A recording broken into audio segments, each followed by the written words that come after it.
gravar a aula. Bom, comecei a gravar a aula nesse momento.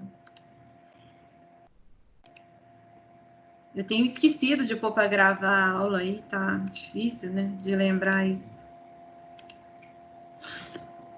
Então, é isso. A resposta seria essa mesmo, tá? Heterótrofos, né, e anaeróbios. Bom, aí vem essa questão aqui um pouco mais polêmica, vamos dizer assim. Deixa eu só ver aqui.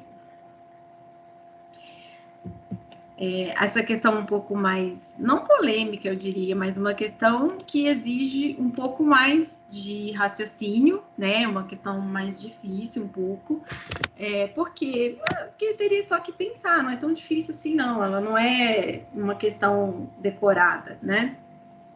É uma questão que eu trouxe atualizada para vocês. Ô, gente, se não estiver vendo a tela, se tiver ruim o áudio, vocês me avisem aqui, por favor, tá? O microfone tá aí, vocês podem ligar e participar. Então, aí a questão vai dar esse texto aqui para vocês, né, para falar sobre o nosso coronavírus, né? O coronavírus que causa a doença, né?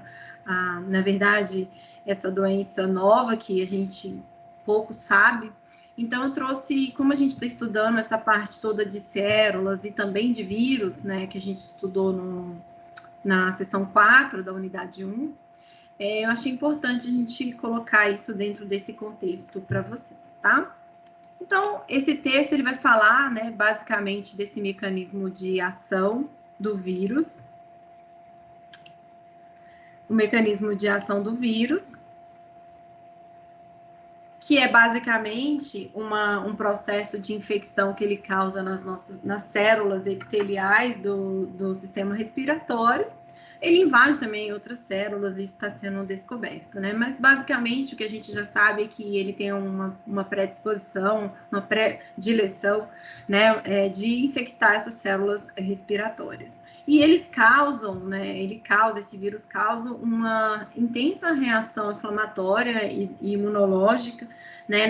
Nesse indivíduo que ele vai infectar e vai conseguir se hospedar. Aí ele vai falar também o que é importante numa questão, quando a gente tem um texto, um parágrafo maior para ler, é a gente tirar desse texto informações úteis, para que a gente possa usar isso para a nossa resposta, né? Então, o interessante é que ele vai falar, né, que de acordo com a biópsia e com o estudo, né, desses indivíduos que, infelizmente, né, acabaram falecendo por essa doença, esse vírus causava uma insuficiência respiratória aguda, em função de lesões extensas e severas causadas pelo vírus. Múltiplas áreas do pulmão, nossa, ele afetou pulmão, tem a ver com troca respiratória, troca de gases, né? Então, causando a síndrome pulmonar. É um vírus, como eu falei, que reveste, que vai infectar células epiteliais. Nossa, ele vai infectar a célula epitelial. A célula epitelial, ela tem uma função dentro do nosso corpo, principalmente a célula epitelial que reveste os alvéolos pulmonares, né? A importância dessa célula, principalmente da troca gasosa, de realizar a troca do gás carbônio pelo oxigênio, né? Então, e para a gente conseguir eliminar esse gás carbônico, que a gente já estudou que não é bom ter o acúmulo de gás carbônico no corpo, devido às alterações de pH. Então, todo esse conhecimento que a gente aprendeu, a gente vai tentando colocar dentro da questão. E aí a gente vê, né, aí ele vai falar que a pergunta, né, e o plasma sanguíneo de um indivíduo infectado, então, pelo coronavírus, ele pode ter o seu pH alterado, exatamente por deficiência dessa troca respiratória, elevação da concentração de CO2 e formação do ácido carbônico. E o ácido carbônico em excesso, né, ele pode alterar o pH da corrente sanguínea. Ele pode sobrecarregar a função renal de excreção nos rins, né, desse íon, então, que é o bicarbonato. Então, a gente sabe que tem essa relação direta, tá? Devido a essa infecção no processo respiratório. Então, um contexto bem atual que eu coloquei para vocês. Então, baseado nisso, nessa regulação química do pH sanguíneo, né, que pode estar comprometido nesse indivíduo, lembrando que o pH sanguíneo de um indivíduo saudável, ele não é ácido, né, ele varia entre 7,5 e 7,4, então, o pH dentro da faixa do neutro.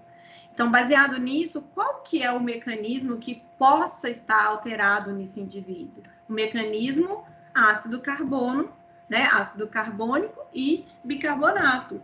Por quê? Porque são a forma de eliminação, né, dos compostos ácidos através, né, da intensa excreção desse ânion, né, que é o bicarbonato, pelo nosso sistema excretor.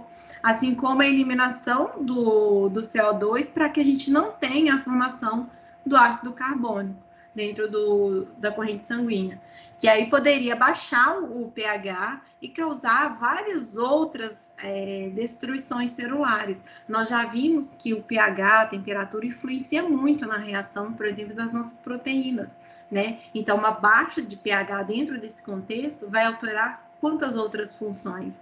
Às vezes, funções que são até vitais, tá? Então, daí a resposta ácido carbônico e bicarbonato, tá? Bom, o COVID, então, são 3 questões relacionadas, né, a essa questão do vírus, e para a gente entender sobre o mecanismo de ação, reprodução e possíveis alterações no nosso corpo que ele pode causar, tá? Então, aqui vai falar mais sobre a sua capacidade de reprodução, né? Então, o vírus, a gente viu que o vírus da COVID-19, dessa doença, ele pode... né? Ele pode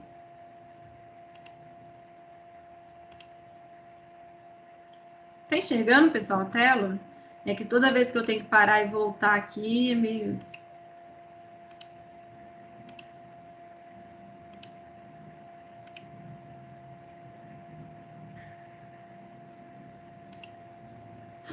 Então, o vírus, ele possui, então, um vírus que, como qualquer vírus, vai apresentar uma capacidade de infecção.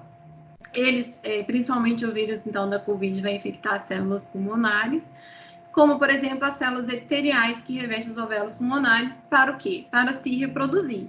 A gente sabe que o vírus, ele é um parasita intracelular obrigatório. Ele precisa de uma célula para ele se reproduzir.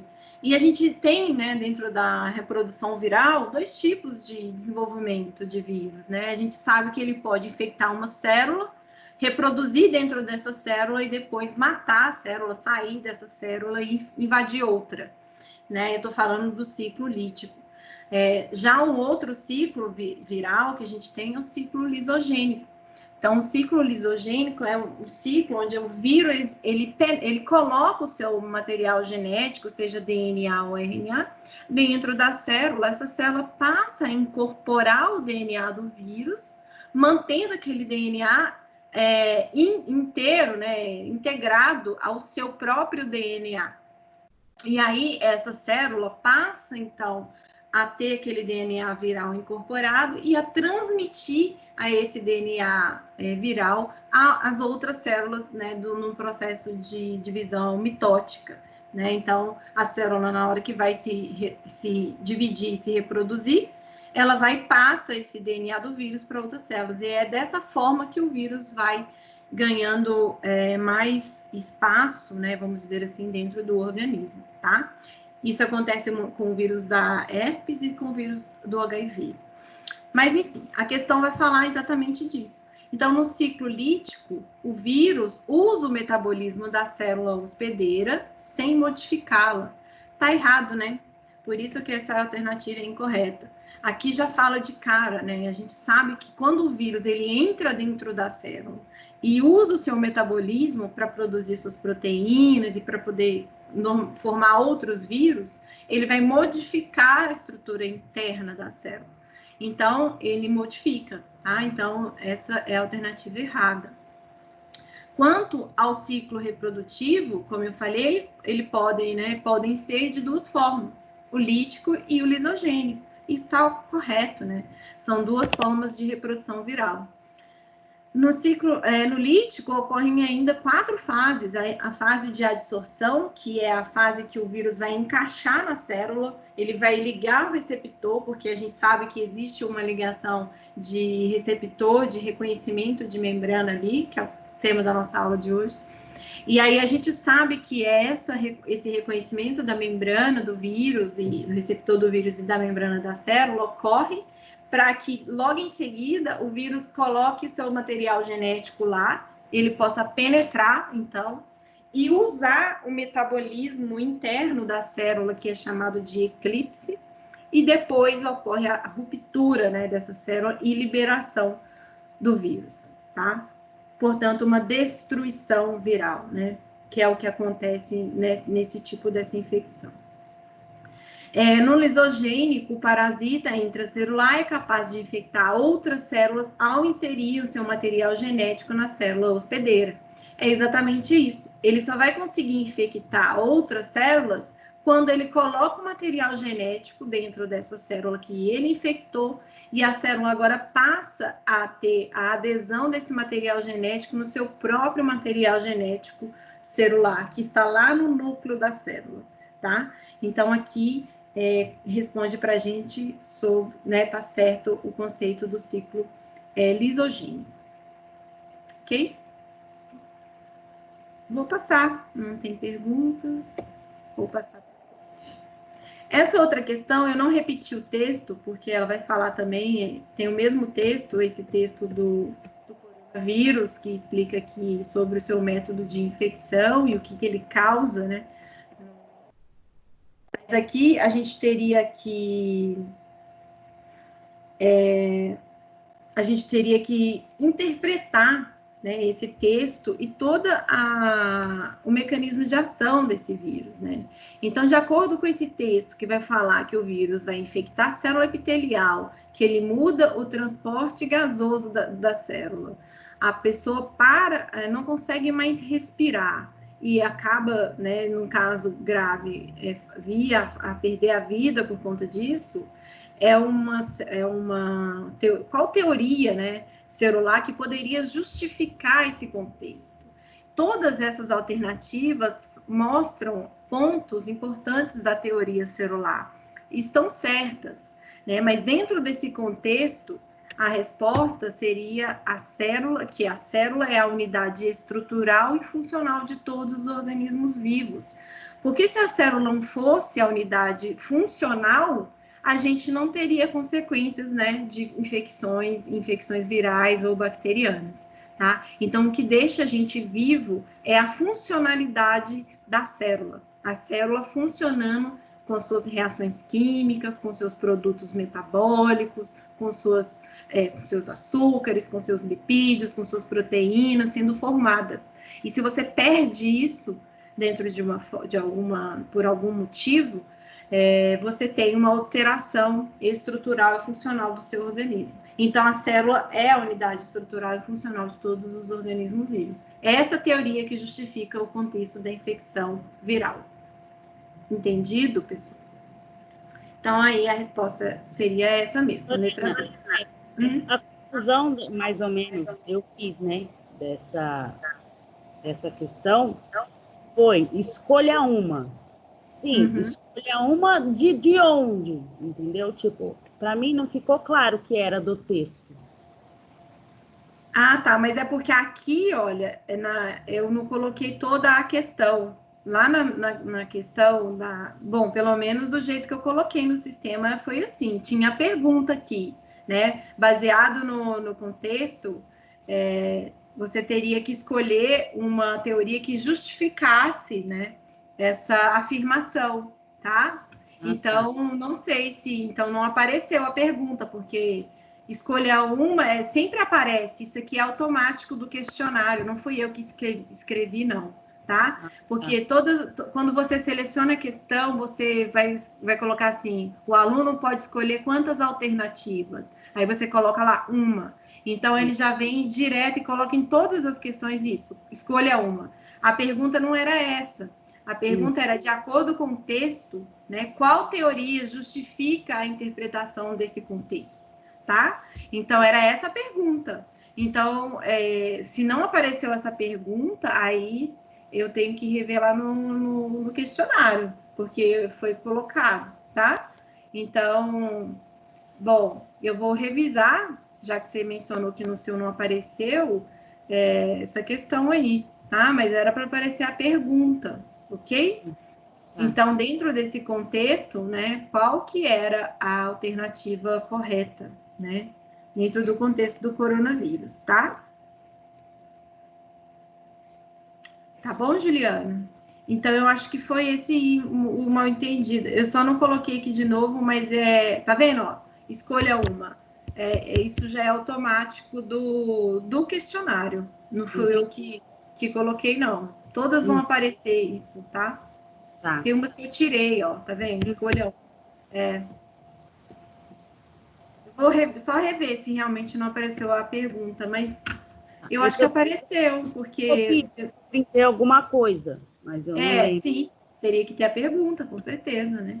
Tem que aparecer, mas eu acho que, pelo menos o pessoal que eu já corrigi de manhã, não teve nenhum problema em relação a isso, não.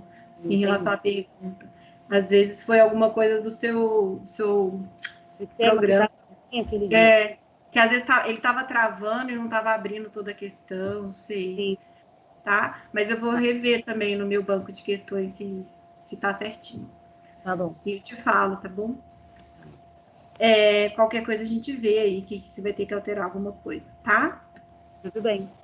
Mas aí é isso, a resposta seria essa aqui. A célula, então, é a unidade estrutural e funcional de todos os organismos vivos, porque se você tem uma alteração da própria célula, você tem alteração da função do organismo, tá? Então, dentro desse contexto, era a teoria que explica isso. Aí uma outra questão sobre vírus, aqui vai falar do herpes vírus, né, que a gente já conversei um pouco com vocês na aula, na verdade foi um vídeo aula, né, a gente já tinha entrado nesse processo de quarentena, e aí eu fiz o vídeo dessa aula, né. Então, o herpes vírus humano, ele pode ser encontrado comumente na mucosa oral, a gente sabe que grande parte da população tem esse vírus, só que é um vírus que, pela sua forma de reprodução, por ser do tipo lisogênica, ele coloca o material genético dentro da célula e pode ficar lá, né? Esse material genético, ele é passado, mas ele não é lido, vamos dizer assim, pelas nossas células.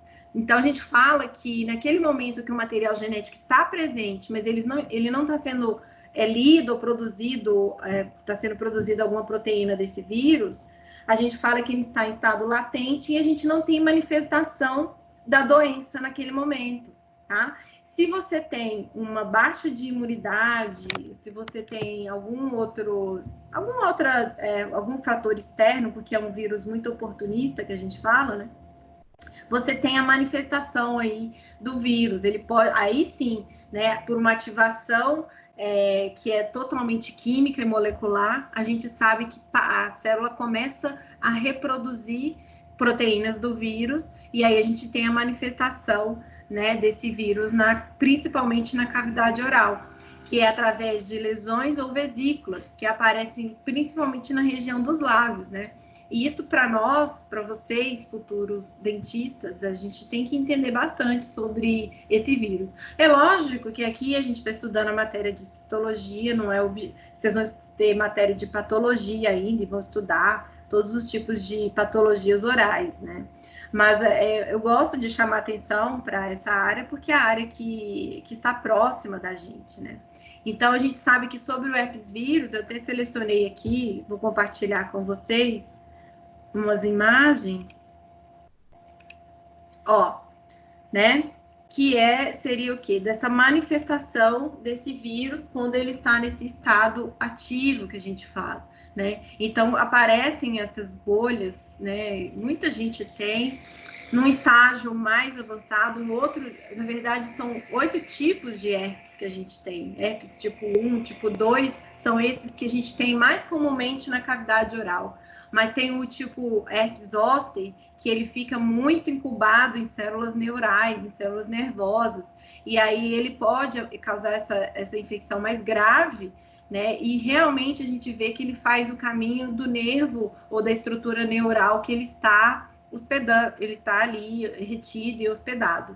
Então, a gente tem a manifestação em outras regiões principalmente do caminho desse nervo, né? Então, é o tipo zoster. Então, ele causa quando ativado, uma doença grave, né? E se você não tratar, pode evoluir aí para uma reação bem virulenta, né? Dessa infecção, tá?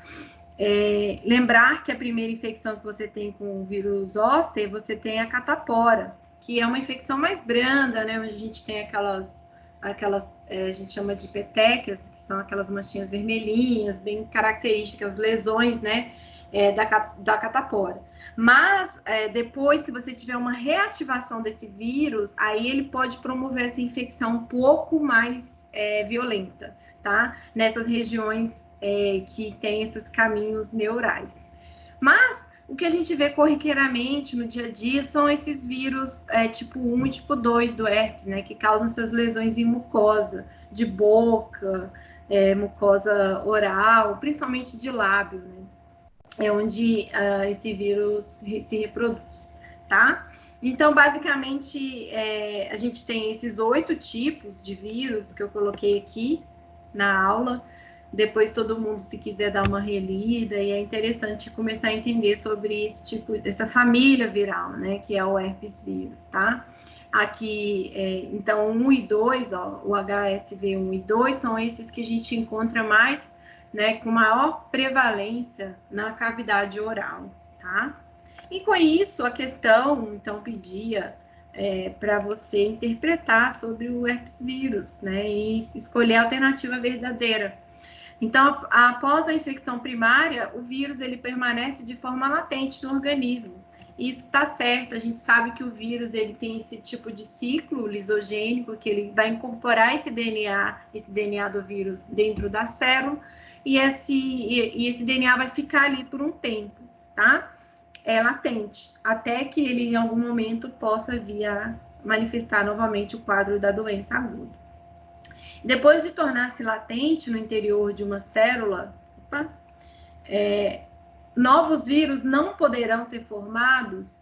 Depois que o vírus ele entra em período de latência, se você tem uma baixa do seu sistema imunológico de defesa, outros vírus, né, eles serão formados, tá? Então, você tem como formar vírus mesmo depois que ele se tornou latente dentro da célula. Tanto que você fica um período longo sem manifestação da doença e, às vezes, depois você vem ali por algum motivo e tem a produção, a manifestação do vírus na cavidade oral, enfim.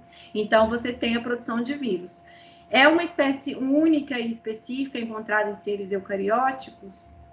Não é uma espécie única. Eu acabei de mostrar que a gente tem uma família, né? São 8 tipos de vírus, e também não são específicos. Então, eles têm essa variedade aí de infecção, de forma de célula que vai infectar e manifestação também da doença, tá?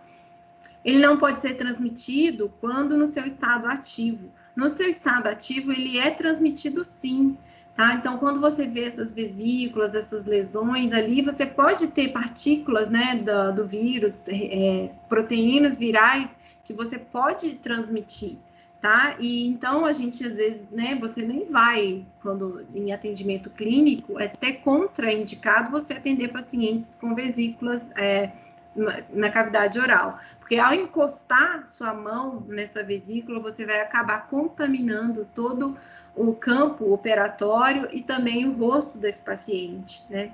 E aí você pode levar esse vírus para outras regiões, tá? Então, ele é sim transmitido quando no seu estado ativo, ok? Aí vai mais para a parte química, uma questão muito parecida com essa a gente trabalhou, né, na aula. É uma questão de química que a gente explicou bastante sobre as soluções tampão, que são essas soluções que são específicas, que irão controlar o pH, seja o pH da saliva, seja o pH do sangue. O importante é você ter ali uma solução que vá controlar a variação de pH do meio, né? Essa é a definição para uma solução tampão. E uma solução que é tampão ácida, ou seja, se é um tampão ácido, você tem que conter nessa solução um ácido fraco, porque esse ácido fraco ele vai ionizar pouco, ele vai liberar pouco H+ no meio. Associado a esse ácido fraco, você vai ter que ter um sal, sendo que esse sal ele vai funcionar como esse receptor de elétrons dessa reação. Esse sal tem que apresentar o mesmo ânion, né, desse ácido fraco. Então, logo, a resposta dessa questão é letra B. É só completar os espaços e definir o que é solução tampão ácida, né? Que eu dei exemplos para vocês enquanto eu dei essa aula também, tá? Aqui é uma outra questão que vai falar das enzimas. Então, mais uma vez, contextualizando o que vai ser falado, o que vai ser pedido. Então, as enzimas, quando a gente estudou a parte toda de proteína, a gente falou bastante das enzimas e que elas são fundamentais para a gente potencializar as reações químicas, né, atuando nesse metabolismo nutricional e de defesa estrutural do organismo. Atua em vários sistemas, seja respiratório, digestório. Então, as enzimas, elas exercem essas funções que são fundamentais no nosso corpo, né? Sem as enzimas, a gente não ia conseguir digerir o alimento, a gente não ia conseguir absorver substâncias. Então, tem uma ação muito específica dentro do organismo. Mas alguns fatores, como temperatura e pH, podem afetar o desempenho dessas enzimas. Baseado nisso, a gente tem que selecionar uma alternativa errada. Por quê, né? Por que a gente vai ter o desempenho afetado da enzima pela temperatura e o pH alterado? Porque a enzima é uma proteína. E como uma proteína, quando você altera a temperatura e o pH, você modifica as ligações químicas. Então, você modifica a estrutura. Logo, a enzima perde função. Então, ligações peptídicas não são rompidas quando temos variações de pH, né, tá errado, porque você tem as ligações sendo quebradas, né, sendo alteradas, principalmente quando você tem uma variação de pH. Porque essa enzima, ela muda a sua forma, e para mudar a sua forma tem que romper a ligação.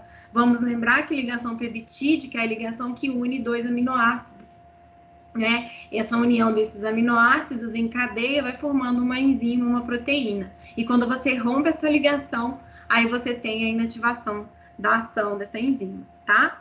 A mudança de temperatura pode romper as ligações químicas dos aminoácidos com pontes de hidrogênio e, consequentemente, alterar a conformação estrutural da enzima. Está correto. Vamos lembrar que, além das ligações peptídicas, que é entre um aminoácido e outro, dentro do próprio aminoácido, eles podem fazer ligações que são chamadas de pontes de hidrogênio. Essas ligações que são chamadas de pontes de hidrogênio são ligações que são feitas, então, dentro da mesma molécula do aminoácido. E aí, se você rompe isso, você também muda a forma. Isso eu bati bastante na tecla com vocês, de que toda vez que você muda a forma da proteína, você muda a sua função. E mudando a forma e a função, você tem a inativação do processo, né, da reação química daquela molécula, tá? Então, logo, essa alternativa está correta. Cada enzima apresenta um pH ótimo, ou seja, um pH que a atividade enzimática é máxima.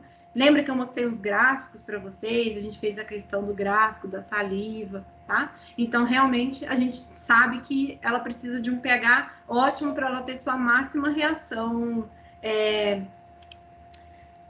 Alguém está pedindo para entrar aqui, né? A sua máxima reação de ativação, né, dessa reação química, tá? Então, quando a gente ocorre a alteração de pH na estrutura da enzima, ela pode ter essa função comprometida, porque ela está perdendo a estrutura inicial dela, então ela tem a função comprometida. A temperatura influencia ativamente na atividade das enzimas, acelerando a reação até determinada temperatura. Após atingir essa temperatura, pode ocorrer a desnaturação enzimática. Correto, né, gente? Tanto a temperatura quanto o pH, na verdade, aqui somente a temperatura falando, né, vai influenciar nessa manutenção da reação química da enzima, acelerando o processo de reação, mas até determinada temperatura. Se você elevou demais essa temperatura, você depois começa a ter um declínio da atividade, porque você está modificando a estrutura da enzima. você está desnaturando a enzima. Lembra lá que eu dei o exemplo para vocês do ovo frito, né? Quando você tem alteração por aquecimento, né? Quando você vai fritar o ovo, você muda a proteína que tem, que é a albumina, e aí ela desnatura, tá? Então, a temperatura influencia sim, ok? Então, a outra questão que vai falar dos carboidratos e dos lipídios, né? Que são esses elementos indispensáveis para a gente manter... Oi? Não está mostrando. Ah, tá.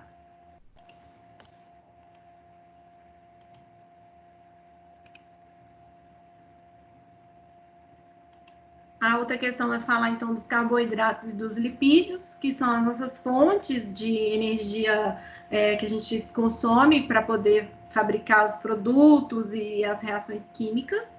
Esses elementos, eles são indispensáveis para a gente manter e perpetuar a vida, e são macromoléculas, né, formadas por unidades de moléculas menores, né? A gente estudou bastante sobre essa estrutura dessas moléculas na nossa última aula. Então, assinar a alternativa incorreta. A sacarose é classificada, então, como um disacarídeo, sendo um açúcar presente na cana-de-açúcar. Quando metabolizada, a sacarose produz 2 moléculas de glicose. Não, já está errado de cara. Infelizmente, algumas moléculas a gente tem que saber, alguma constituição a gente tem que saber de forma até decorada mesmo, o que produz quando quebrado, né? E a sacarose é um tipo de disacarídeo, tá certo? A gente vale lembrar que os carboidratos a gente tem do tipo monossacarídeo, oligosacarídeo e polissacarídeo, né? O oligosacarídeo é um disacarídeo, que é formado pela união de 2 moléculas de monossacarídeos, que pode ser a glicose com a frutose, que pode ser a glicose com a outra glicose, que pode ser a glicose com a galactose, tá? No caso da sacarose, ela é formada pela união da glicose com a frutose, e não de glicose com glicose. É isso que teria que saber aqui, tá? Então, a molécula que produz várias moléculas somente de glicose quando quebrada é o amido. Lembra quando a gente estudou bastante o amido? O amido, quando quebrado, ele produz maltose, e a maltose, quando quebrada, produz moléculas de glicose, tá? Então, vem aí do amido e não da sacarose. O lipídio mais comum encontrado em nosso organismo é o triacilglicerol, que é formado por moléculas de ácido graxo e glicerol. Tá certo, né? É a unidade básica e fundamental do lipídio, que é a molécula de ácido graxo, que é aquela molécula bipolarizada, né, que tem a parte polar e a parte apolar, e o glicerol, que é a sua cadeia carbônica, tá? Então, aí é a unidade básica e fundamental do lipídio. A membrana plasmática ela é constituída por uma dupla camada de fosfolipídios. Esse complexo é classificado como um lipídio composto, que é formado pela união de uma molécula de lipídio e uma molécula do mineral fósforo, formando o grupo fosfato. Então, tá certo, né? A gente viu bastante sobre isso, que a molécula, que a nossa membrana, ela é formada por uma dupla camada de fosfolipídios. Os carboidratos, ou também açúcares, eles podem ser classificados de acordo com o tamanho e estrutura da molécula. É o que eu falei para vocês no início, né? Os monossacarídeos são mais simples, os polissacarídeos são mais complexos. Então, monossacarídeos são carboidratos formados por uma única molécula de sacarídeo, como, por exemplo, a glicose. Então, tá certo, a gente tem a glicose, tem a frutose, tem a galactose. Então, são todos monossacarídeos, ok? A última, que vai falar sobre a intolerância à lactose, que a gente também trabalhou em sala de aula, né? Que é uma deficiência metabólica que pode gerar alterações no sistema digestório do indivíduo que a possui.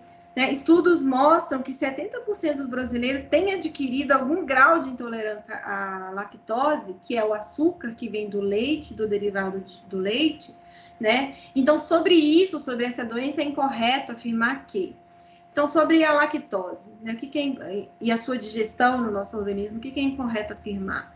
Os sintomas dessa doença são decorrentes da incapacidade do organismo de produzir a lactase, enzima que quebra a lactose.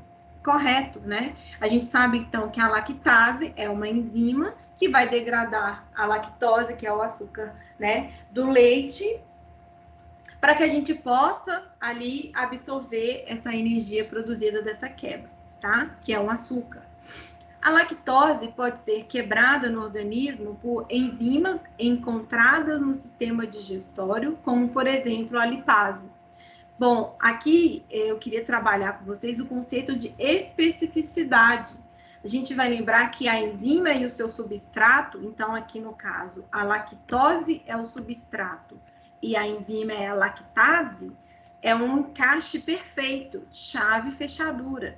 Não é esse encaixe perfeito não ocorre entre a lactose e a lipase. A lipase é uma enzima que vai encaixar perfeitamente no lipídio, que é a gordura, para que ocorra a digestão. Tá? Então, essa resposta é incorreta. A lactose é metabolizada no intestino. Como produto dessa reação, temos a galactose e a glicose. Tá certo. Como eu falei, a lactose é um disacarídeo, né? Quando quebrada, ela vai produzir galactose e glicose, né? E é mais um exemplo aí dessa quebra dos disacarídeos no nosso organismo. Os sintomas do indivíduo que apresenta perda parcial ou total de produção da lactase são decorrentes do acúmulo de lactose no intestino. Então, se a gente não está produzindo a lactase, a enzima que quebra a lactose, você vai ter o acúmulo da lactose, porque você não está digerindo ela, porque a gente não consegue absorver a lactose inteira. Vamos lembrar que é um disacarídeo, uma molécula grande para a célula conseguir absorver. Então, ela precisa de ser digerida, degradada. Então, se você não degrada, você tem um acúmulo disso. E é um açúcar. Então, no intestino, a gente tem muita bactéria. Então, esse acúmulo de açúcar no intestino, que não está sendo digerido, favorece o crescimento de bactérias. Então, ocorre ali uma indisposição intestinal, do sistema digestório desse indivíduo, ele passa a desenvolver diarreia, ele pode ter diarreias ou outras alterações intestinais, devido ao acúmulo da lactose, tá? Então, é basicamente isso aqui nessa questão. Bom, pessoal? Então, vocês querem ir direto? Eu falei bastante coisa, eu quis revisar algumas coisas com vocês, né, para a gente dar sequência na matéria. Eu vou já começar o conteúdo. Se ficar muito pesado, a gente faz uma pausa, tá bom? Então, gente, agora a gente começa a unidade 3, né? A unidade 3 da nossa disciplina, onde a gente vai trabalhar a sessão 1, né, nessa aula, ou o encontro 9, tá? Não sei como que aparece aí, depende do sistema. Então, a gente vai falar da membrana plasmática. Eu sei que a gente vem estudando a célula, a gente passou por uma parte química da célula, né? Estudamos as organelas, todos os tipos, né? A maior parte dos produtos e das substâncias que formam esses compostos, as reações químicas, seja dentro da célula, seja fora da célula. A importância das proteínas, das enzimas, dos carboidratos. Agora a gente vem estudando numa parte mais específica de alguns grupos, né, dessas estruturas que formam a célula. E a importância agora da gente entender e estudar é o funcionamento da membrana plasmática, que está relacionada diretamente com a entrada ou a saída, né, destas substâncias que a gente está vendo aqui, como as proteínas, as enzimas, os lipídios, os sais minerais, para dentro ou fora da célula, tá? Então, ao todo tempo, a gente está aqui conversando, falando de reação química, falando de molécula, de açúcar, de lipídio, mas isso tem que entrar, de alguma forma, na nossa célula. E para isso entrar na nossa célula de alguma forma, a gente tem a relação íntima, né, intimamente ligada da membrana plasmática nessas reações. Então, a gente vai começar a ver que os elementos fundamentais para que a gente tenha o nosso funcionamento celular, eles atuam em conjunto a esses sistemas de membrana, que tem essa dependência diretamente relacionada com essas substâncias que irão entrar ou sair, tá? Então, o objetivo fundamental da aula de hoje é a gente conseguir entender como que ocorre a identificação e as funções da membrana plasmática e entender que alguns danos que são causados por algum processo patológico pode vir a comprometer falhas, né, nos processos e nas reações de desenvolvimento dessas membranas, tá? Então, é isso que a gente vai ver aqui. Então, mais uma vez, a membrana plasmática, eu estou falando, então, da membrana que reveste toda a célula, né? Toda e qualquer célula do nosso organismo.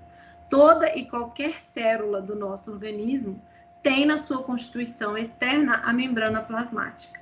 Então, ela é importante e imprescindível para que a gente tenha as reações que ocorrem e as atividades que também ocorrem dentro da célula e que isola isso do meio externo, porque senão você não teria uma unidade isolada, que seria a célula, né? Seria um monte de coisa junto o tempo inteiro, tá? Então, a membrana vai fazer essa seleção, né? E esse isolamento, essa proteção de tudo que está dentro da célula do meio externo. A gente já viu que a constituição da membrana, ela é o quê? É uma bicamada lipídica, né? Isso aí a gente já sabe, não é novidade para a gente. Mas a gente sabe que também, além da bicamada lipídica, ela também possui uns outros lipídios isolados nessa membrana. Ela apresenta também proteínas e ela apresenta também carboidratos na sua constituição externa. Todos os tipos de células, né, seja de um indivíduo, de um ser vivo ou animal, ou uma bactéria, ou um vegetal, apresenta essa membrana plasmática. Eles apresentam características semelhantes. A membrana plasmática é uma bicamada lipídica. Porém, essas proteínas e esses carboidratos, eles podem ser diferentes, né? Quando a gente compara uma célula animal com uma célula, por exemplo, procarionte, uma bactéria. Então, o que muda um pouco e o que não deixa a membrana ser totalmente igual dentre esses organismos são essas proteínas e o tipo de carboidrato, né? A molécula de carboidrato que tem, tá? Mas, basicamente, a gente fala que a membrana plasmática, ela é semelhante nos grupos celulares, né, dos seres vivos, exatamente por ser uma bicamada lipídica. E qual que é essa estrutura, né, da célula animal? Já que é o nosso objetivo aqui estudar a nossa própria citologia, né, nosso próprio desenvolvimento, então a gente vai estudar e aprofundar esse estudo, esse conhecimento na célula animal, que é basicamente isso aqui, que eu já até mostrei para vocês em outras aulas, né? A membrana, então, ela tem essa constituição estrutural, bicamada lipídica, né? Então, dentro dessa imagem, a gente já consegue entender um monte de coisa. Ou seja, se é uma bicamada lipídica, vamos lembrar lá da aula do lipídio, a gente vê essa parte toda externa da membrana que é polarizada. Ela tem uma parte que interage até com a água e com moléculas polares. E a parte central é apolar, né? Ou seja, é uma gordura aqui, uma cadeia carbônica extensa e grande que não deixa passar estruturas, né? Ou até mesmo a água. A água interage aqui com a membrana e entra depois nos canais, dos poros que tem, mas ela não interage com essa parte aqui que é gordura. Água e gordura não se misturam, né? Mas a parte interior também tem uma parte polar. E ela não é à toa que ela é uma bicamada lipídica, porque a gente tem a interação tanto para sair quanto para entrar. Porque tudo que vai entrar, né, quase tudo que vai entrar e vai sair da célula vai estar dissolvido em meio aquoso. Vamos lembrar que o plasma, né, sanguíneo e o meio intracelular, basicamente, né, na sua constituição, é 70% a 75% de formação de água. Então, é isso que a gente começa a entender aqui. Mas aí a gente começa a ver também que ela tem esses carboidratos, tem os glicolipídios, ou seja, tem lipídio, gordura associada a carboidrato, tem glicoproteína, proteína associada à gordura, né, formando uma estrutura bem complexa que a gente já estudou também, que é chamada de glicocálix. Então, o glicocálix é essa estrutura formada por essas moléculas de lipídios e proteínas e carboidratos também.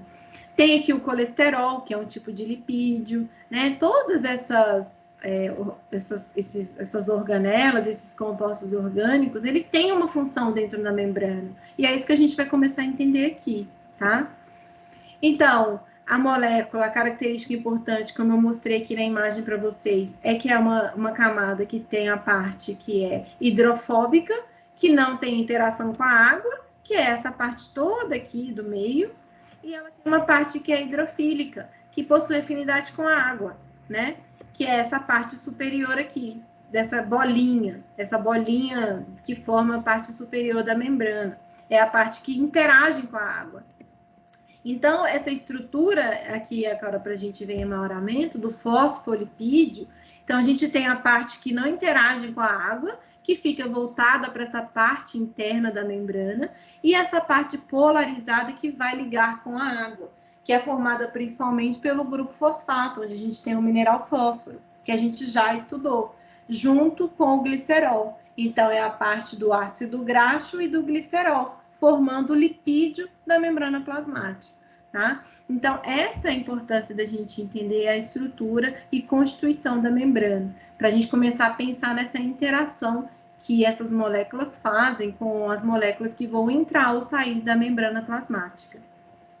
E, principalmente, entender como que a água vai conseguir ligar essa molécula para poder entrar dentro da membrana, né? Que é basicamente isso que eu acabei de explicar. A gente tem essa parte que é polarizada, que realmente vai conseguir ligar a molécula de água, e aí sim, entre os canais que tem canais dentro dessa parte apolar, a água consegue passar, tá? É mais ou menos assim que vai funcionar. É assim que funciona o ambiente aquoso dentro da célula, né, para entrar e sair. Então, o que a gente pode aprender com esse conhecimento estrutural da membrana é que, a partir disso, nem tudo vai conseguir sair tão facilmente e nem tudo vai conseguir entrar tão facilmente, porque ela tem uma camada espessa de gordura que vai filtrar ou que não vai deixar passar algumas coisas. Então, a gente sabe que a membrana plasmática ela é definida como uma membrana semipermeável. Ela é semipermeável à água porque ela deixa passar a água porque ela tem uma parte polar, mas ela tem uma parte aqui que é apolar, então por isso que ela é semipermeável à água e algumas moléculas que são hidrossolúveis, né? Porque a gente sabe que não tem essa facilidade de dissolver na parte lipídica da membrana, tá? Então ela vai selecionar o que vai entrar e o que vai sair, e por isso ela é denominada como semipermeável. Além dessa característica de selecionar, a membrana ela vai também reconhecer. Ela vai reconhecer as moléculas que precisam entrar ou sair. E ela reconhece essas moléculas a partir dessas glicoproteínas e dos glicolipídios que formam a estrutura do glicocálix. Então, o glicocálix, ele vai proteger a superfície externa da célula por essas cadeias longas de moléculas orgânicas e vai também reconhecer essas moléculas que vão entrar ou que vão sair da nossa célula, tá? Então, essa é a outra função que a membrana plasmática apresenta dentro da sua constituição estrutural. Aí, para resumir esse modelo simplificado... Quais proteínas que podem entrar? Quais moléculas que podem entrar? É. Sim, a gente vai ver como que essas moléculas vão entrar e quais são. Quando a gente vê aqui na aula a parte de transporte. Vou pedir só para você guardar um pouquinho sua dúvida, que você já vai entender já já, tá? Mas tá tudo bem. vai entrar. Vitamina, açúcar, parte inorgânica, os íons vão entrar. Que mais que vai ter que entrar? Lipídio entra, tudo entra, né? Só que a gente tem que saber que os canais e as vias de acesso são diferentes, porque a membrana vai selecionar o que vai entrar, o que vai sair, tá? Então, a gente vai entender como que isso acontece. Então, o modelo proposto da membrana é um modelo que é do tipo mosaico fluido, porque a membrana ela não é estática, ela fica selecionando o que vai entrar, o que vai sair, e vai absorvendo essas moléculas num movimento único da membrana, né? E esse movimento, ele é permitido devido a essas moléculas de açúcares e esses lipídios que ficam em constante movimento, né? Reconhecendo tudo que está ao redor, tá? Então, é um modelo que é do tipo mosaico fluido, né? Então, são as características principais da membrana, da estrutura da membrana plasmática, tá? Então, essa imagem tem no livro, né, que eu coloquei aqui na aula para vocês verem que aqui não está colorido, né? Então, se tiver dúvida na hora de olhar e reconhecer alguma coisa, vale a pena voltar nessa imagem. São todos os mesmos, as mesmas organelas que estão aqui, as mesmas estruturas, tá? As proteínas, os lipídios, os glicolipídios e as glicoproteínas, estão todas aqui, tá? Então, aqui de um modelo que vocês têm no livro de vocês. Então, gente, o que a gente pode tirar, né, do aprendizado passado até aqui? Que a estrutura da membrana, ela é única, né? Ela é formada por uma bicamada lipídica e ela tem também, além disso, proteínas, glicoproteínas e lipídios, né, glicolipídios na sua estrutura externa, que vai selecionar, que vai proteger toda essa estrutura do que está fora. Então, ela funciona como uma barreira contra a entrada, né, de substâncias, de produtos, tá? Ela vai reconhecer e selecionar. Então, nada vai ficar entrando aleatoriamente dentro da célula. Tem sempre um porquê e uma função de entrar ou de sair. Então, aí a gente começa a estudar os transportes e como que isso acontece nesse ambiente celular, né? Que foi a pergunta aí da... Eu esqueci quem que perguntou, tá?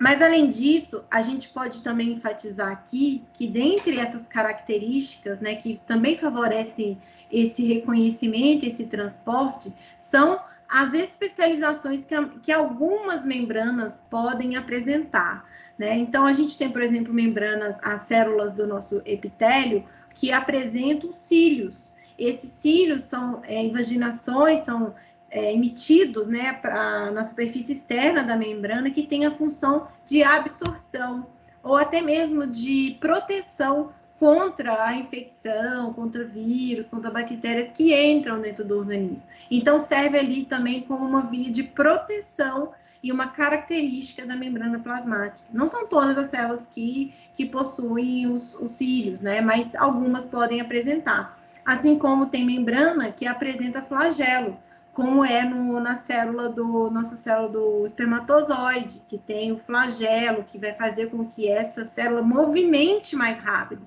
né? Não só o movimento fluido da membrana é capaz de movimentar o espermatozoide. Então, ele tem uma especialização da membrana que torna, né, que faz com que ele tenha esse flagelo. A gente também tem outras estruturas que são chamadas de desmossomos. Os desmossomos, eles são também estruturas, invaginações emitidas, né? Tudo é proteína, tá? Então, são proteínas que são produzidas e exteriorizadas, né, na membrana externa da célula, que faz com que ocorra a aderência de uma célula em uma célula e outra. Às vezes, isso é importante no processo de comunicação celular. Então, isso também pode aparecer em algumas células, e aí a gente tem como uma forma de especialização da membrana, que visa isso, a proximidade de uma célula com outra e a possibilidade de relacionamento e comunicação dessas células, tá? Então, são estruturas da membrana plasmática. E agora, né, depois de falado isso para vocês, a gente começa a pensar como, então, que essas estruturas, né, as moléculas orgânicas, os íons, os açúcares, vão entrar dentro da célula, já que eu estou falando que a gente tem uma permeabilidade que ela é seletiva dentro desse contexto, né? A célula não vai deixar passar tudo. Ela pode ter um cílio que vai impedir que entre, ou ela vai ter uma invaginação diferente que vai impedir que entre, ou a própria constituição da célula, né, a estrutura química, lipídica, vai fazer com que isso não entre. Mas como que, então, o açúcar que eu preciso para ter energia vai entrar? Então, a gente começa a pensar nessa forma de entrada dessas moléculas dentro da constituição da membrana. A gente sabe que, como ela é formada por uma bicamada lipídica, os lipídios e a água vão ter ali uma aproximação mais fácil com a membrana e vão conseguir entrar de uma forma até mais facilitada dentro dessa estrutura, porque o lipídio interage com a parte lipídica da membrana e a água interage com a parte polar da membrana, tá? Mas e o açúcar? Como é que o açúcar vai entrar, tá? Então, a gente também vai entender como que isso funciona. É isso que está falando aqui. São os transportes que ocorrem através das membranas que irão justificar essa entrada ou saída dessas moléculas, tá? Esse transporte, ele pode ocorrer de forma ativa ou ele pode ocorrer de forma passiva. Como eu falei para vocês, geralmente essas moléculas, elas estão dissolvidas em meio aquoso. Então, se a gente mistura a água com alguma molécula que vai entrar dentro da célula, a gente está falando de uma solução. Então, para a gente falar um pouco de solução, a gente tem que entender os conceitos de solução, tá? Então, eu coloquei aqui para vocês como que isso funciona, tá? O que seria, então, uma solução dentro da química, né? A solução, elas são misturas que são homogêneas de duas ou mais substâncias, né? Então, para você ser considerado uma solução homogênea, você tem que ter aquele soluto, que é a parte que vai dissolver no solvente, que no caso é a água, né? No nosso caso orgânico aqui do corpo é a água. Então, esse soluto vai dissolver na água para que essa solução possa entrar dentro da célula, tá? Então, o soluto mais o solvente, né? Então, o soluto é essa substância que dissolve nesse líquido que é o solvente. Pode ser um açúcar, pode ser um aminoácido, pode ser um íon, tá? Então, essas substâncias, elas serão diluídas pela água e aí elas vão entrar dentro da célula também, tá? Então, a gente começa a entender um outro conceito, né? Que é o conceito de concentração, que é o tanto de molécula que eu vou ter de soluto dissolvido na quantidade de solvente. Então, quanto mais soluto eu tenho dissolvido nessa água, maior é a concentração dessa solução. Então, toda vez que eu falar de concentração, eu estou falando da proporção de soluto.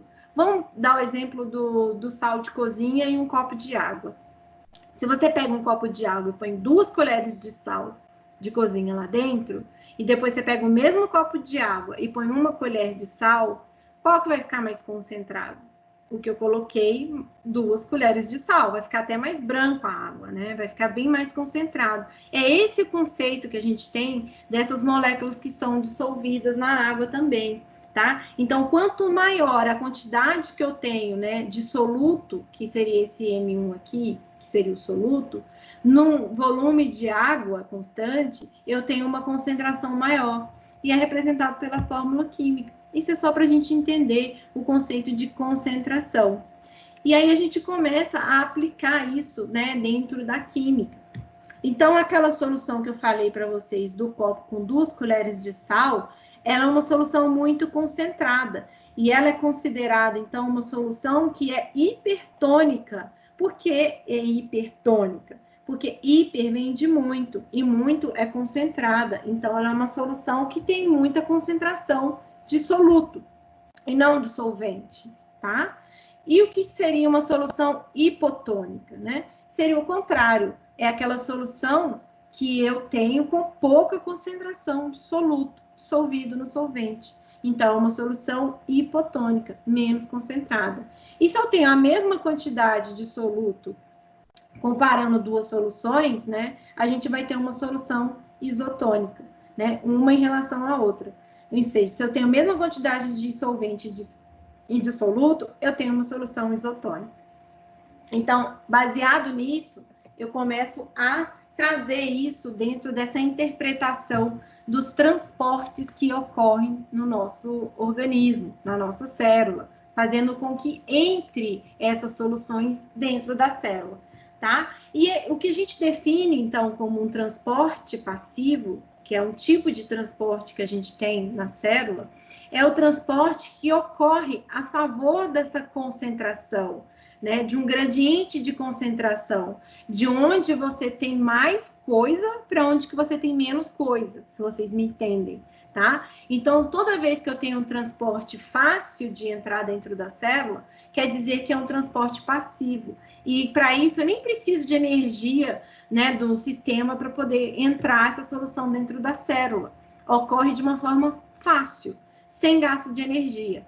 Tá? Então, são caracterizados pelos mecanismos de passagem natural de pequenas moléculas através da membrana plasmática, sem gasto de energia. E por que eu falei toda essa questão de solução, de concentração, né? Porque algumas moléculas, como eu falei, que estarão dissolvidas em água, vão formar essas soluções. E aí a gente tem o primeiro tipo de transporte passivo, que é a osmose. Então, a osmose é quando a gente tem a passagem, né, de moléculas de água que consegue passar através da membrana plasmática para um outro meio. E quando que essa água vai entrar ou vai sair? Vai depender da sua quantidade de soluto ou de moléculas que você tem dentro da célula. Por exemplo, se dentro da minha célula eu tenho uma grande concentração de soluto, como essas bolas azuis aqui que a gente está vendo, o que vai ser a tendência de acontecer? Vai ser a água entrar dentro da célula, porque esse meio aqui a gente é considerado como um meio hipertônico, né? Que eu acabei de mostrar para vocês. Ó.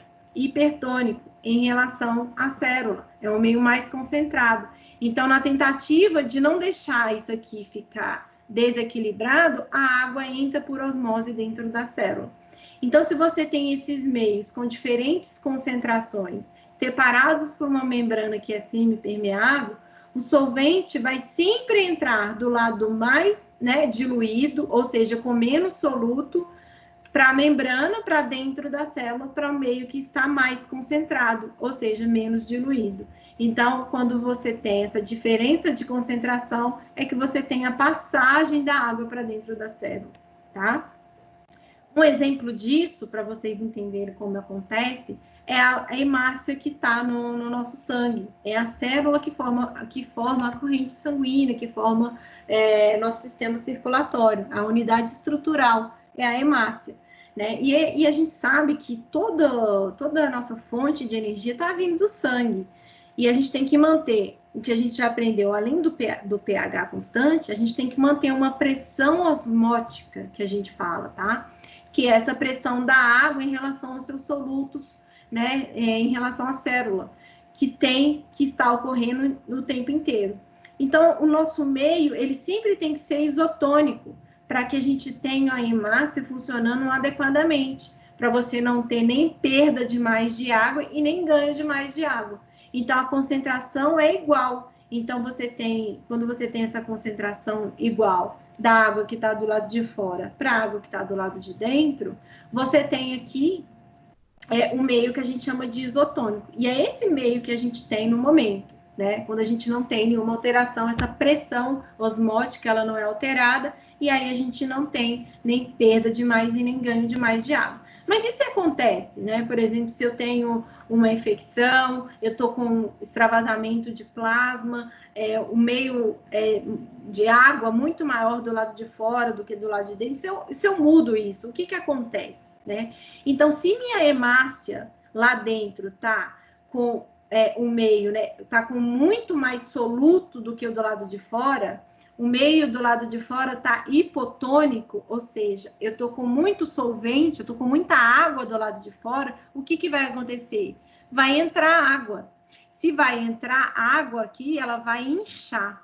Ela inchando, a gente tem o que a gente define como célula túrgida, e pode ocorrer a lise dessa hemácia, e aí é o que a gente chama de plasmoptise. Então, a solução está menos concentrada em soluto, né, que o meio. E aí, o que acontece? Entra a água dentro da célula, tá? Na tentativa de equilibrar isso.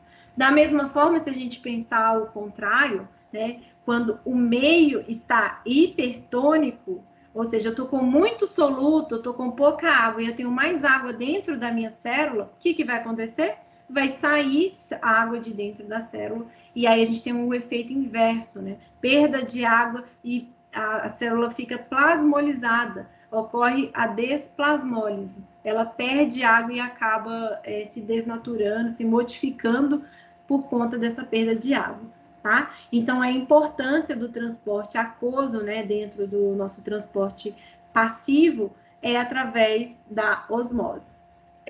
E quando vai entrar somente a molécula de gordura, somente a molécula de de hormônio, a vitamina. Como que isso vai passar?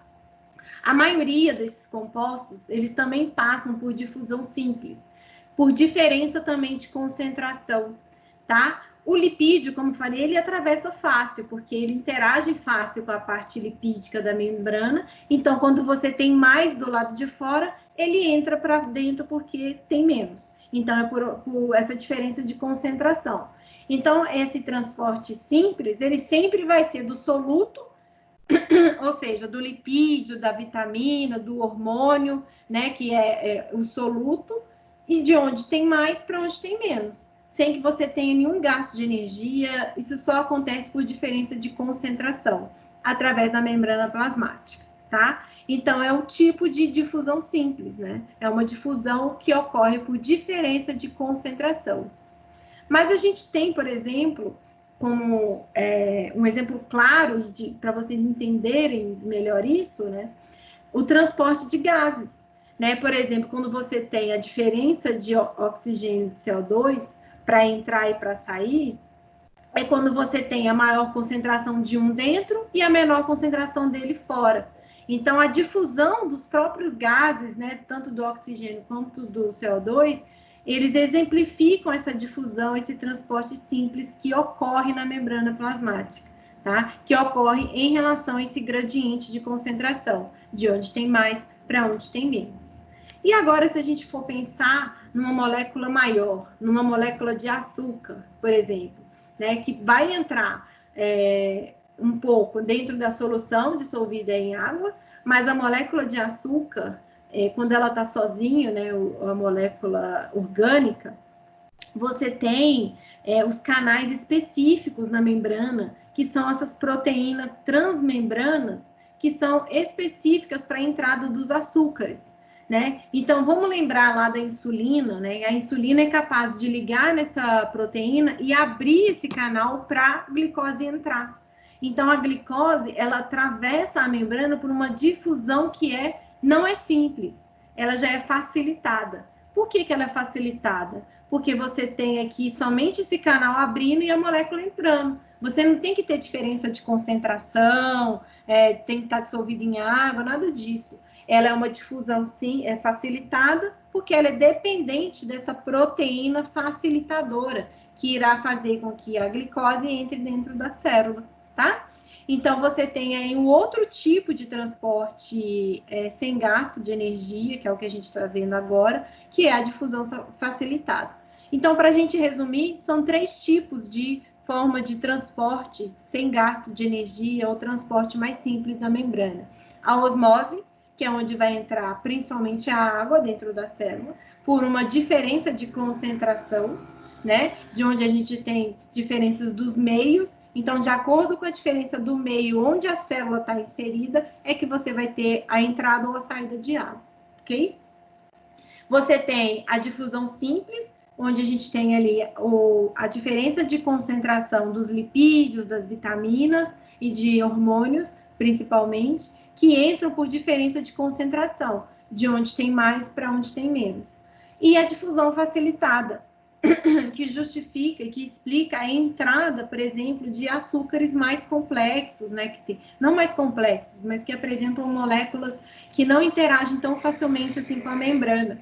E aí você tem a entrada desses açúcares, como por exemplo a glicose, através desses canais, né, que estão atravessados na membrana plasmática, que são essas proteínas de transmembrana, tá? Então o açúcar entra dentro da célula dessa forma. Aí, até aqui, eu falei para vocês desse transporte que acontece principalmente dependente dessa concentração, de onde tem mais para onde tem menos, mas ocorre de uma forma simples. A célula não precisa de trabalhar muito para poder receber esses compostos, mas a gente tem um outro tipo de transporte, que ele é chamado de transporte ativo. O transporte ativo, como representado nessa imagem do bonequinho aqui, com ofegante, cansado, por que ele é considerado ativo, né? Porque você precisa de gastar energia para fazer com que aquele composto que a célula precisa naquele momento entre dentro da célula. Você gasta energia através de moléculas de proteínas que quebram o ATP, ou seja, quebra a molécula de energia que a gente produz dentro da célula, produz essa energia para captar aquele componente que está do lado de fora. E por que isso acontece? Porque é contra o gradiente de concentração. Ele vai de onde tem menos, né? Não é de mais para menos, é de menos para mais. Eu estou com pouca concentração dentro da célula e preciso que aquele componente que está do lado de fora entre. Então, eu bombeio isso para dentro. Eu quebro a energia e pego ele, tá? Então, esse é o tipo de transporte ativo, de transporte principalmente de íons e de algumas moléculas polares que a gente tem dentro da célula que vai entrar. Esse transporte de íons, né, é muito bem representado pelo que a gente chama de bomba de sódio e potássio. Por que é importante a gente entender e definir esse tipo de transporte? Porque a bomba de sódio e potássio, que envolve os íons sódio e os íons potássio, faz com que a gente tenha nosso sistema muscular e nervoso funcionando. Porque quando você faz com que entre o sódio e saia o potássio, você tem a transmissão do impulso nervoso e da contração dos músculos, tá? Então, como que isso acontece na membrana? A gente tem o canal específico, né, que são as ATPases, que são essas proteínas. Assim como tem lá a proteína que faz com que a glicose entre, a gente tem uma proteína que faz com que o sódio e que o potássio entre dentro da célula. Só que essa proteína, ela consegue quebrar a energia necessária para que você possa bombear isso para fora e absorver o que está fora para dentro. É isso que funciona, né? Então, por isso que chama bomba de sódio e potássio, porque realmente ele faz uma bomba, ele expulsa e absorve ao mesmo tempo. Então, você tem aqui, ora, a entrada de sódio, né, dentro da célula, ora a saída do sódio. Ora você tem a entrada do potássio, ora você tem a saída do potássio. E assim a gente vai tendo a despolarização, né, dentro das membranas dos axônios das células nervosas, e o impulso nervoso vai sendo transmitido ao longo dessas células, né, até chegar ao sistema nervoso central, onde ali vai ser captada a mensagem. E a importância dessa bomba de sódio e potássio é de que à medida que você entra e você sai com esses íons, você cria um componente iônico e altamente energético que faz com que isso vai sendo transmitido ao longo dos neurônios. E a consequência disso é o quê? Essa resposta no músculo, que faz com que a gente tenha todos os movimentos coordenados do nosso sistema muscular e nervoso. Né? Então, aí a importância desse transporte ativo, que é a bomba de sódio e potássio, tá? A gente tem somente esse tipo de mecanismo de regulação? Não, a gente não tem somente isso, não.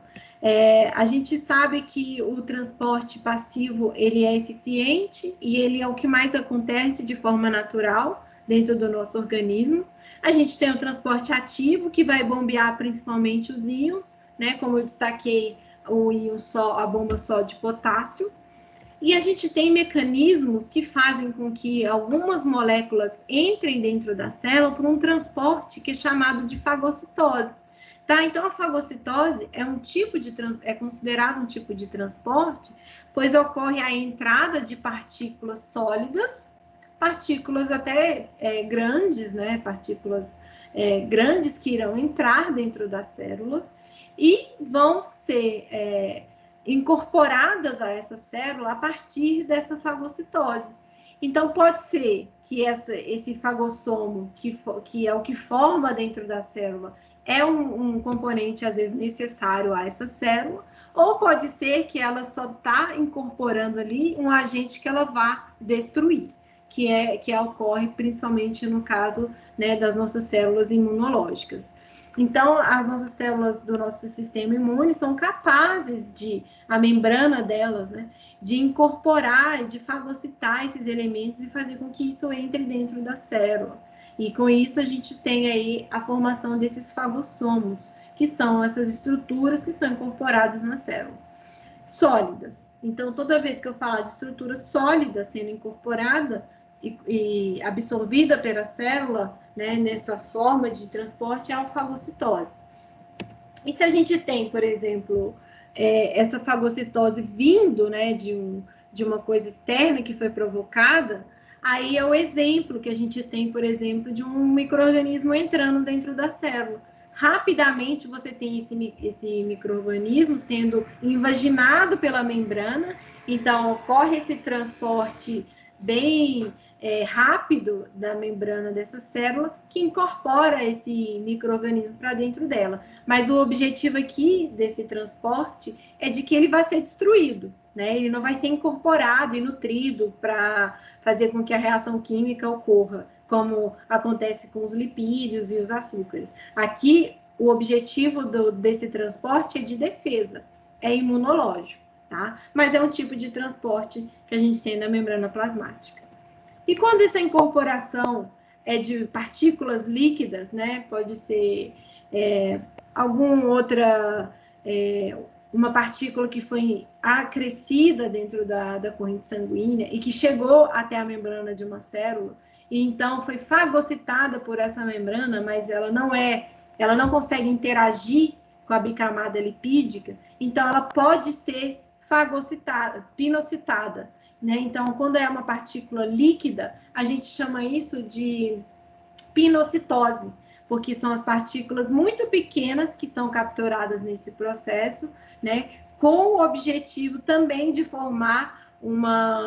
incorporar essa partícula dentro dessa célula e formar o que a gente chama de pinossomo. Esse pinossomo é essa partícula líquida que entrou dentro da célula. Essa maioria das células são capazes de realizar essa pinocitose. E é uma forma de fazer com que esse transporte aconteça quando essa partícula líquida não consegue também interagir com essa membrana lipídica da célula, tá? E quando a gente tem, gente, por exemplo, o mau funcionamento das membranas celulares. Quando uma membrana não está funcionando bem, né, a gente pode ter alguma alteração. Pode ser provocada, por exemplo, por uma infecção viral ou por uma substância química tóxica, né, que você ingeriu, que você inalou. Você pode mudar a conformação, essa absorção, né, dessa substância, e aí você pode alterar as proteínas plasmáticas, né, essas proteínas que estão na superfície da membrana, e, consequentemente, essa célula pode começar a absorver de forma não regular essa substância que foi inalada, que foi ingerida, e causar uma reação química em cascata dentro da célula e fazer com que essa célula se destrua, né? É o caso, por exemplo, que eu mostrei para vocês da hemácia, quando a gente tem uma disfunção do meio, que, por exemplo, se você tem uma infecção e tem um extravasamento muito grande de líquido, essa célula começa a ficar com o seu meio interno muito cheio de substância. Então, ela começa a perder água para o meio, né? E aí você tem aí a célula sendo prejudicada, sendo deformada por conta disso. Então, a membrana faz parte desse processo de proteção e de seleção. Se você tem esse mau funcionamento, alguma alteração desse componente de membrana vai ser alterado. Quando você tem, por exemplo, aqui a disfunção da bomba de sódio e potássio, que é o tipo de transporte ativo que eu acabei de explicar para vocês, ou, por exemplo, se você tem uma disfunção dessa proteína que não vai conseguir bombear de forma tão exata esse sódio e esse potássio, e esse sódio ou esse potássio pode acumular ou dentro da célula ou fora da célula, vai causar uma alteração do sistema circulatório. Se você tem, por exemplo, um aumento do potássio fora da célula, você tem o que a gente chama de hipercalemia. E aí isso pode alterar muito o seu pH, e quando altera o pH, a gente já sabe o que acontece, né?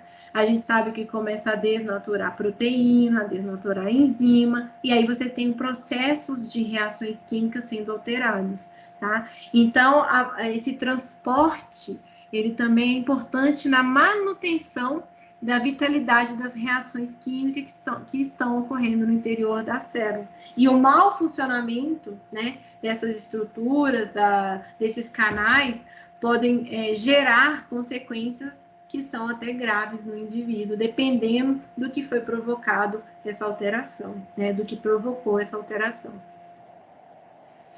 Então, aqui, para falar o que eu acabei de explicar, né, só para a gente pensar um pouco, em uma solução fortemente hipotônica, a membrana plasmática, então, de um eritrócito, né, de uma hemácia, de uma célula sanguínea, ela pode romper por uma quebra dessa estrutura, porque a membrana, a célula, vai começar a ganhar muita água, né?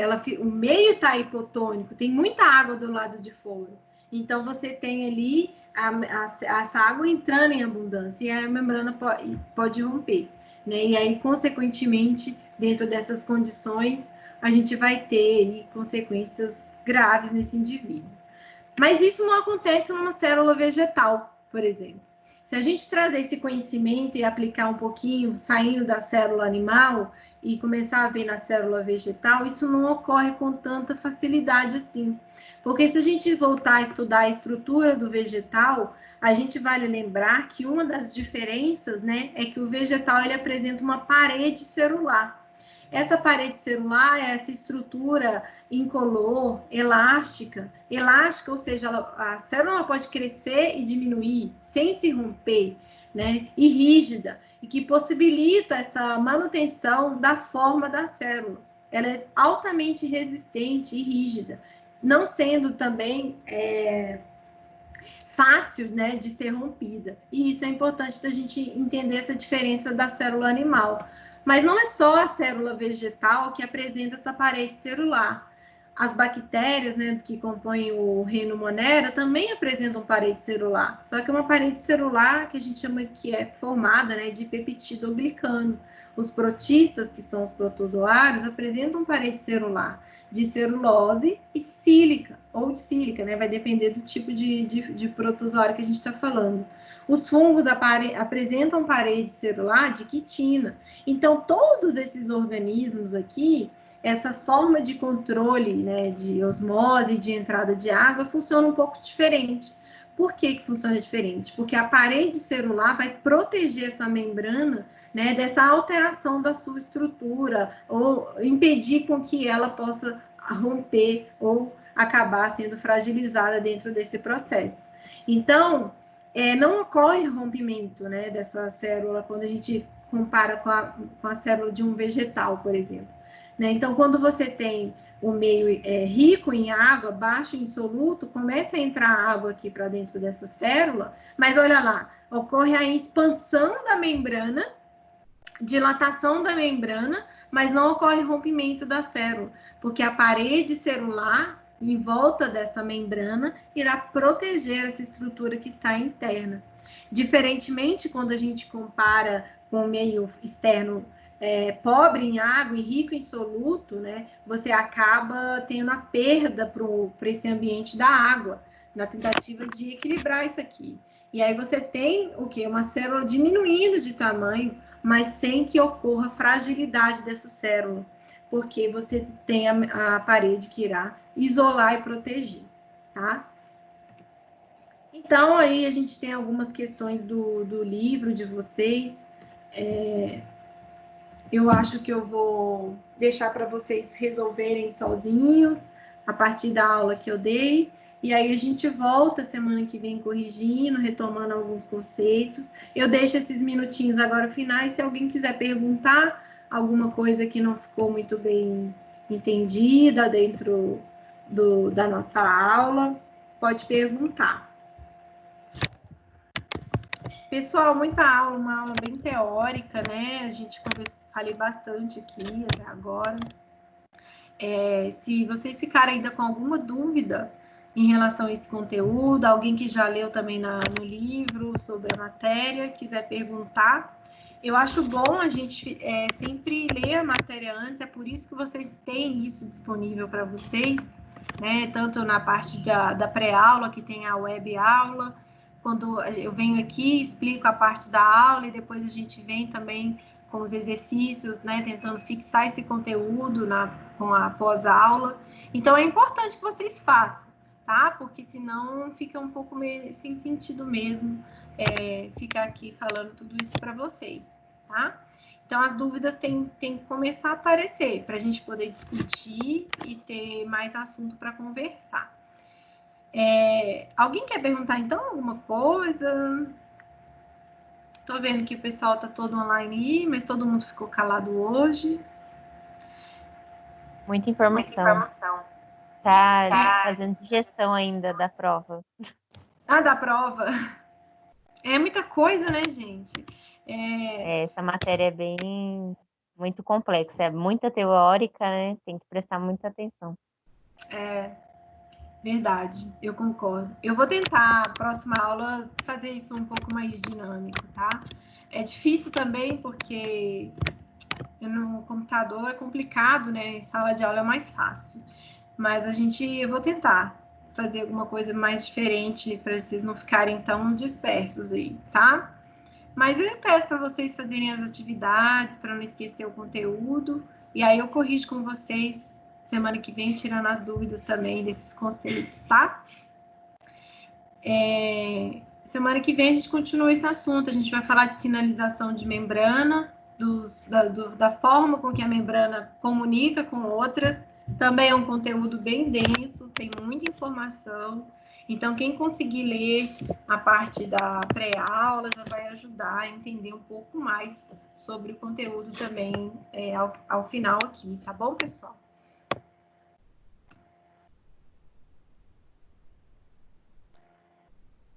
Tá bom, professora. Boa noite. Até mais.